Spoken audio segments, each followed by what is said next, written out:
ahora vamos a llamar a la mesa a Manuel Sobaler y Jorge Prada, que nos van a exponer una comunicación sobre hombres blancos, una aproximación al elitismo militar del siglo XVIII a través del uniforme de los reales guardias de corps, un oneroso atributo de ostentación. Os recuerdo que tenéis 15 minutos.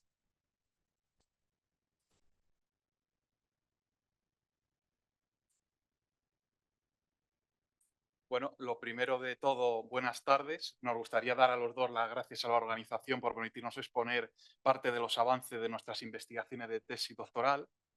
Él es Jorge Prada y yo soy Manuel Sobaler. Vamos a intentar ser breves, como nos dice la organización, ya que vamos mal de tiempo. Y nosotros hemos venido a hablar del elitismo militar a través de la indumentaria propia del cuerpo, como es el uniforme. Bien, el estudio de la uniformidad militar es a día de hoy una parcela pendiente por investigar dentro de lo que es la historia militar, ya que tanto la historia militar más clásica como la nueva historia militar que se viene desarrollando en las últimas décadas la han llevado a cabo de una manera bastante distinta pero incompleta.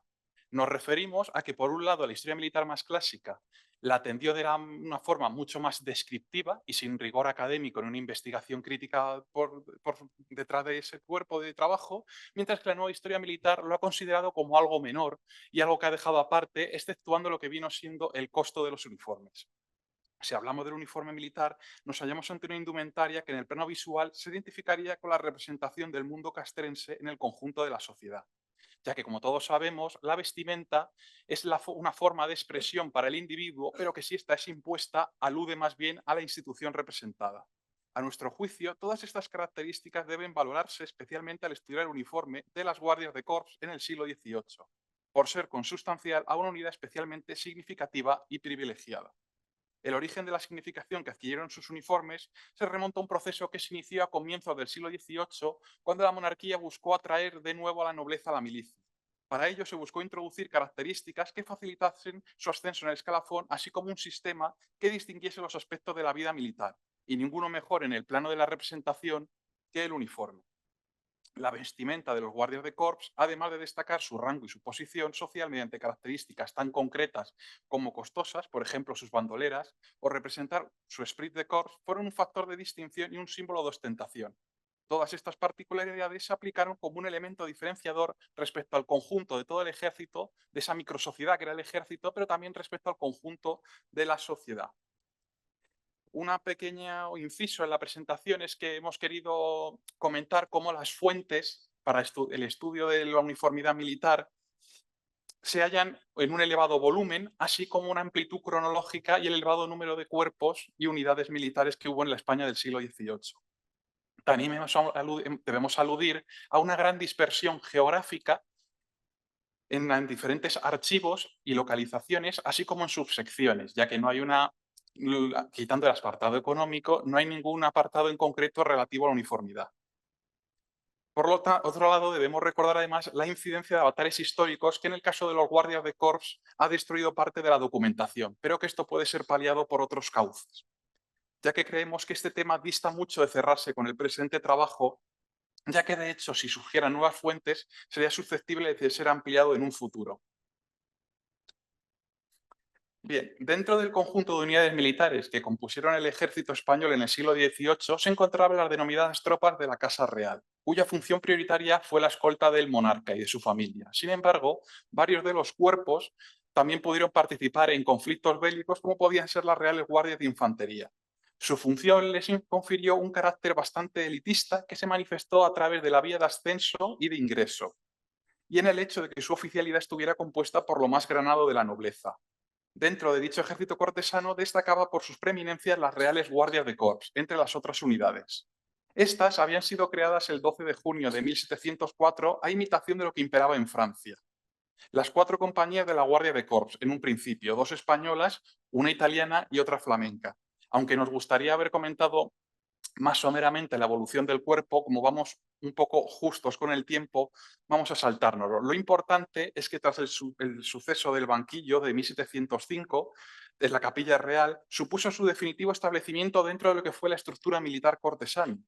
Como consecuencia de aquella jornada, acaecieron diferentes represalias y se abrió el camino a una importante transformación de la etiqueta palaciega. También se inició un proceso aglutinador que acabó concentrando en lo que fueron las reales guardias, a los miembros de las familias más afectas a la nueva monarquía. El dinamismo que esta historiografía nos ha señalado para la planta de las guardias de corps contrasta con otras características que ya estaban presentes con Felipe V y que habían sido mantenidas durante la centuria ilustrada. La entronización de este monarca trajo un nuevo proyecto político que en materia militar se caracterizó por la ampliación de potestades del rey para nombrar los cargos del ejército, concibiendo el escalafón como un instrumento de poder regio, además de una forma de control de la nobleza y de su integración en una unidad que se constituía como un ideal a seguir por el resto de los regimientos. La creación de las Reales Guardias de Corps, además de la modificación castrense que supuso, implicó una de las primeras modificaciones de Felipe V para adaptar, como dijimos, las etiquetas y protocolos de la corte parisina a la Casa Real española, de manera paralela a los cambios que se estaban produciendo en el modelo militar heredado de los Austrias. La creación de las Reales Guardias de Corps con la llegada de los Borbones también facilitó la generación de una cultura de las apariencias que consolidó la vestimenta como un símbolo de poder. El estatus derivado de esta praxis permitía exhibir el prestigio e inevitablemente confería al uniforme la significación de la ostentación que, según Foucault, derivaba de la capacidad de aparentar. Estas características le confirieron un importante simbolismo en las Reales Guardias de Corps, que se encarnó esta distinción como manifestación de ese capital, significado que para nosotros tuvo un peso destacado en una unidad con tantas prebendas. En definitiva, el uniforme es una prenda que diferenciaba a su portador. Además, intrínsecamente, como se ha dicho, fue un claro reflejo de la época en la que se vistió, con sus propios condicionantes sociales, políticos y económicos. Todos estos rasgos le conceden especial relevancia al deseo de destacar de un cuerpo como fue el de las Reales Guardias de Corps y de distinguir a sus miembros. Sin embargo, sería erróneo creer que fue con ellos y con Felipe V cuando se inauguró la tradición de otorgar un ropaje distintivo a los soldados. La historiografía nos ha señalado que esto venía produciéndose desde la década de 1660, cuando los reclutas españoles de cualquier unidad ya esperaban obtener una vestimenta o una compensación económica. La situación española no era novedosa y se pueden rastrear cambios parecidos en toda Europa. Por supuesto, Francia no se quedó al margen, aunque la vestimenta de sus tropas no empezó a adoptar un patrón distintivo hasta el final del reinado de Luis XIV, y que va a resultar vital porque sería este monarca quien estableciese el patrón y el modelo del uniforme de la Real Guardia de Corps, que al igual que el modelo se trasplantó a España con Felipe V. Estos primeros intentos, sin embargo, en un principio fueron ignorados despectivamente por aquellos oficiales con un origen nobiliario que lo asociaban al vestir propio de criados y lacayos. En contraste, el uniforme acabaría por tener una alta aceptación social como un símbolo de prestigio en la España del siglo XVIII.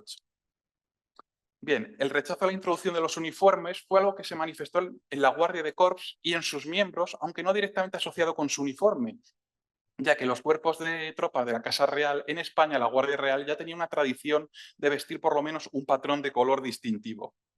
En contraste, deberíamos hablar del curioso caso que aconteció entre finales de abril y principios de mayo de 1708, cuando el capitán de la compañía flamenca anteriormente mencionada, el príncipe de Serclaes, que además ejercía del puesto de capitán el de virrey del Reino de Navarra, tuvo que hacer frente a unas ciertas críticas de los demás miembros del Consejo que no veían con buenos ojos que acudiese con el uniforme de capitán general, lo que le manifestaron, a lo que él se negó a rectificar, por lo que al final acabaron escribiendo al mismo monarca pidiéndole que obligara al capitán de la compañía a que vistiera el uniforme cortesano, dado que era lo que, según dos reales cédulas de Carlos II, le había sido establecido para aquel reino. La respuesta de Felipe V fue darle la razón justificando que aquellas dos reales cédulas las venero y respeto como debo. En definitiva, a través del caso concreto de este guardia, acreditamos cómo hubo en un comienzo una polémica concerniente a la uniformidad. Por otro lado, debemos recordar esa vinculación inicial con Francia que mencionamos anteriormente, la cual se refuerza si tenemos presente que inicialmente sus uniformes se manufacturaron allí, aunque finalmente acabaría irrumpiendo el mercado español suministrado durante el grueso de la centuria. Este cambio se debió, además de a las críticas de los productores nacionales, a otra problemática inicial, que está relacionada con el tema de estudio y la cual obedecía el deseo de la corona de controlar la contratación para poder reducir los costes y también evitar una serie de fraudes que se producían tanto en la manufactura en Francia como al cruzar la frontera. A nivel estético, Felipe V en 1702 comenzó a reorganizar el ejército y la adaptación de los uniformes españoles, como dijimos, a los usados en Francia, que en el caso de las Reales Guardias de Corps, en sus inicios incorporaban el uniforme azul y grana definido por Luis XIV, el cual regía la ordenanza francesa de diciembre de 1691. Este atuendo se completaba con calzones azules que indicaban que se trataba de un cuerpo designado para la custodia real, que lo distinguía de las otras unidades que solían vestirlos de color grana, al igual que las medias. Y ahora la segunda parte de la exposición la va a realizar mi compañero Jorge Prada. Buenas tardes. En mi caso, comienzo diciendo que dentro del marco de solemnidad del antiguo régimen, la vestimenta fue un elemento referencial en lo tocante al prestigio, algo que evidentemente repercutió en las guardias de corps, cuyos integrantes, por el mero hecho de pertenecer a las mismas, podían gozar de una serie de prerrogativas que no tenían otros soldados y, por supuesto, tampoco tenía el común de la población. De ahí ese deseo de destacarse. En este sentido, hay que destacar a algo especialmente simbólico, es decir, su bandolera. Esta bandolera, paradójicamente, también podía volverse en contra de sus portadores, como, según nuestras fuentes, sucedió en 1737. Este año, los guardias cometieron una serie de actos delictivos y los testigos les reconocieron precisamente por llevar esa bandolera. No obstante, pese a este suceso, hay que destacar la bandolera como un claro elemento de prestigio, algo que claramente aparece reflejado en la diapositiva a través de unas palabras que hemos recogido, las cuales proceden de un impreso precisamente datado en 1738, es decir, un año después de esos sucesos delictivos del 37, y que proceden de un impreso titulado Lucero de origen, honores, privilegios y exenciones de las Reales Guardias de Corps. Ese carácter de honor de la bandolera, a su vez, también tenía un importante simbolismo, como constatamos en la misma fuente, donde sus folios nos dicen que cuando un soldado era expulsado de las guardias con deshonor, simbólicamente se le retiraba esta prenda, lo cual, insistimos, muestra ese elemento de prestigio que era la bandolera. Pese a lo que pueda parecer por todos esos cambios, esas novedades que llegaron a España de la mano de Felipe V, hemos de esperar varias décadas, concretamente hasta el reinado de su hijo y sucesor, Fernando VI, para que el vestuario de la Real Guardia de Corps fuese reglamentado. Fernando VI, en 1746, cuando subió al trono, se encontró un uniforme que todavía en 1745 mantenía los colores originales. Esto era común a la versión tanto de gala, la cual era lucida sin alamares, pero con un gran galón de plata en las solapas rojas de la guerrera, la cual era adornada solo con botones de plata y ojales fileteados. Este traje se completaba con guantes blancos y bastón de mando. En contraste, el uniforme de faena o pequeño se diferenciaba por variaciones en la botonadura y un galón en los bordes de la guerrera. Con el objetivo de adaptarnos al tiempo y no excedernos, vamos a pasar directamente al reinado de Carlos IV, decisión justificada porque es en la década de 1790 cuando encontramos un importante dinamismo en lo concerniente a cambios, a reformas en el uniforme de las guardias de corps. Hay que decir que esto es especialmente intenso entre 1793 y 1796, cuando inicialmente el soberano modificó las prendas del uniforme. También en esa etapa, este monarca decretó el uso del uniforme blanco, algo que recogemos en el título de esta intervención. Son especialmente significativas las variaciones que hizo en el cuello, el cual era lucido con un cuello alto, recto y abierto por delante. Entre las decisiones de Carlos IV también estuvo la incorporación del tricornio y el empleo de polvos en los cabellos de sus guardias, los cuales eran lucidos con patilla. Ya en 1796 destacamos una cosa que nos parece especialmente llamativa frente a otras modificaciones anteriores, y es que en este momento se alude directamente a la procedencia material de estos uniformes, que serían las Reales Fábricas de Guadalajara, algo que no encontramos en otros casos.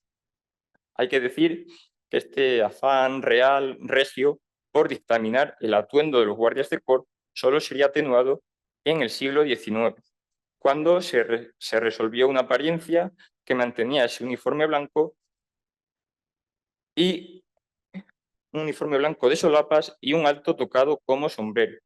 Este uniforme sería la referencia del conjunto del ejército español en la Guerra de la Independencia. Además de esa influencia que ejerce en el conjunto del ejército español en la Guerra de la Independencia, hay que decir que la vestimenta de las guardias de corps ya fue un espejo, un reflejo en el que mirarse durante todo el siglo XVIII, especialmente en el caso de la Real Armada. Desde muy pronto, con la creación de la Academia de Guardias Marinas y la consideración de estos cadetes como cuerpo distinguido, se les dio el mismo uniforme que a los guardias de corps, con una pequeña diferencia, en el galón mosquetero. En 1724, nuevamente, encontramos esta vinculación, cuando se dictamina que el conjunto de la oficialidad de la Real Armada disponga de dos uniformes, grande y pequeño, que también estaría inspirado en el de las Reales Guardias de Corps. La diferencia se mantiene, la influencia se mantiene nuevamente en 1795. También vamos a encontrar influencia fuera de las fronteras de la monarquía, concretamente en el Continental Army, por los uniformes que España donó, y concluimos esta diapositiva señalando que el uniforme es un claro reflejo de la época, a nivel social, político y económico. Y ya brevemente las conclusiones, por temas de tiempo. A nuestro juicio, el uniforme es una síntesis que acredita los cambios y las disposiciones que van a ir sucediendo a lo largo del siglo XVIII. Vemos cómo hay una primera influencia francesa, que es prácticamente algo común al conjunto de la monarquía, que aquí también aparece reflejado, aunque a lo largo del siglo XVIII va a decrecer. Destacamos la presencia de la nobleza en las guardias de corps, lo cual acrecenta ese deseo por destacar visualmente a los guardias. Destacamos también que hay una evolución de sus características frente a otras cuestiones que, bueno, pues no son tan dinámicas. Y finalmente dos cuestiones relacionadas con la investigación. Algo que ya ha citado mi compañero Manuel al principio, que es el menor peso historiográfico, y por otro lado, la situación documental y la especial dificultad en esta cuestión. Esto es todo. Muchas gracias por su atención.